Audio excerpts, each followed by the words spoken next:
Bismillahirrahmanirrahim. Assalamualaikum warahmatullahi wabarakatuh. Anak-anakku, pada kesempatan kali ini kita akan belajar di kelas 3 pelajaran 11, yaitu materi zikir dan doa setelah sholat.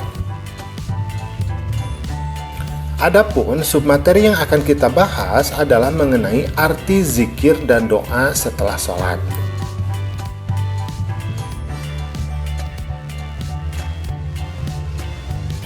Nah, ini adalah judulnya ya, yaitu arti zikir dan doa setelah sholat.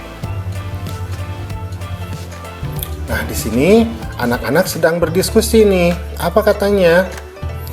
Zikir itu artinya mengingat Allah.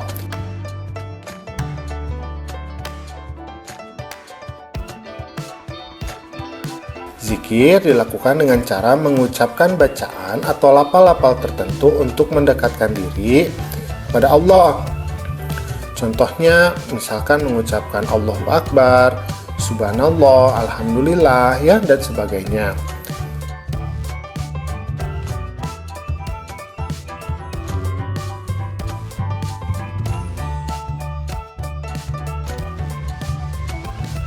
Nah, kemudian berzikir kepada Allah ini dapat dilakukan dalam berbagai keadaan.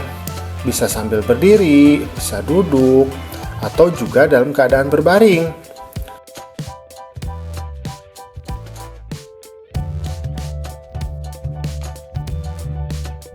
Dengan berzikir kepada Allah, maka hati kita ini akan menjadi lebih tentram dan lebih tenang, ya, karena kita menjadi dekat dengan Sang Pencipta.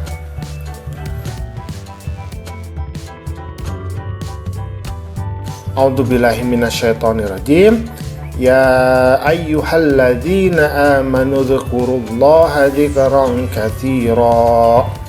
Wahai orang-orang yang beriman, berzikirlah dengan menyebut nama Allah. Zikir sebanyak-banyaknya. Al-Quran Surat Al-Ahzab ayat 41. Nah, sekarang kita akan membahas doa. Doa itu artinya memohon sesuatu. Doa diartikan pula memohon perlindungan kepada Allah dengan merendahkan hati dan tunduk kepadanya.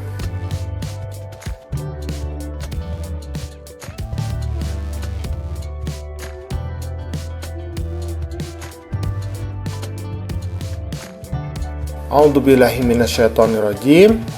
Wa qala rabbukum ud'uni astajib lakum. Dan Tuhanmu berfirman, berdoalah kepadaku, niscaya akan aku perkenankan bagimu.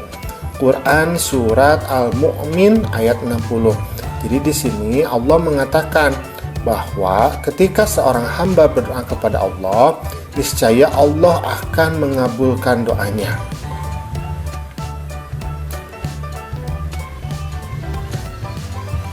Nah, bagi orang yang beriman yang ingin mendapatkan keberhasilan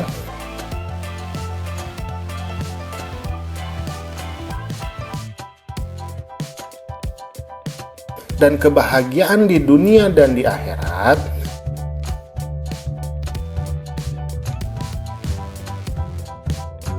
maka mereka harus berusaha dan berdoa kepada Allah agar apa yang diinginkan tersebut itu diwujudkan oleh Allah.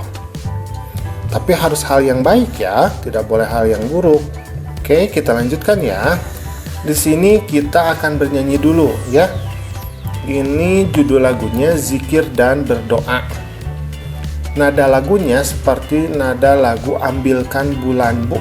Oke, kita coba ya. Zikir dan berdoa, zikir dan berdoa hanya pada Allah Ta'ala. Padanya kami memohon, jauhkan dari setan. Zikir dan berdoa, ingat pada Allah hati jadi tentram, pikiran tenang. Bisa ya? Mudah ya? Oke, kita lanjutkan pembelajarannya. Nah, sekarang kita akan mengisi tabel. Berilah tanda checklist di kolom ya atau tidak. Oke, nomor 1, aku bisa berzikir setelah sholat. Kamu bisa berzikir nggak setelah sholat? Pastinya ya. Oke, kita checklist ya. Nomor 2, aku selalu berdoa setelah sholat. Nah, setelah sholat, kita disunahkan untuk berdoa. Misalkan berdoa untuk orang tua, ya. Berdoa untuk kelancaran dalam belajar, ya. Banyak doa yang bisa kita ucapkan setelah sholat. Kita checklist ya. Nomor 3, banyak berzikir dapat mendekatkan diri kepada Allah. Nah, betul ya, dengan berzikir, maka hati menjadi tenang dan tentram, dan kita lebih dekat dengan Sang Pencipta. Kita checklist ya. Nomor 4, mengingat Allah, hati menjadi tentram. Nah, betul sekali. Dengan selalu mengingat Allah, maka hati kita menjadi tenang, karena kita memiliki pelindung di sisi kita, yaitu Allah Subhanahu wa Ta'ala. Kita checklist ya. Nah, setelah mendengar materi tentang zikir dan doa setelah sholat, kesimpulannya adalah bahwa zikir berarti mengingat Allah dengan cara melafalkan kalimat thayyibah. Kalimat thayyibah misalnya dengan membaca tasbih, subhanallah, dan takbir, Allahu Akbar. Dalil nakli tentang zikir salah satunya berada dalam Quran Surat Al-Ahzab ayat 41. Sedangkan doa berarti memohon sesuatu atau memohon perlindungan. Dalil nakli tentang doa salah satunya ada dalam Quran Surat Al-Mu'min ayat 60 dan juga Quran Surat Al-A'raf ayat 55. Nah, setelah anak-anak menyimak video pembelajaran tentang doa dan zikir, setelah ini ada 5 pertanyaan. Silahkan bisa dijawab dan jawabannya bisa dikirim melalui WA Bu Indah. Terima kasih. Assalamualaikum warahmatullahi wabarakatuh.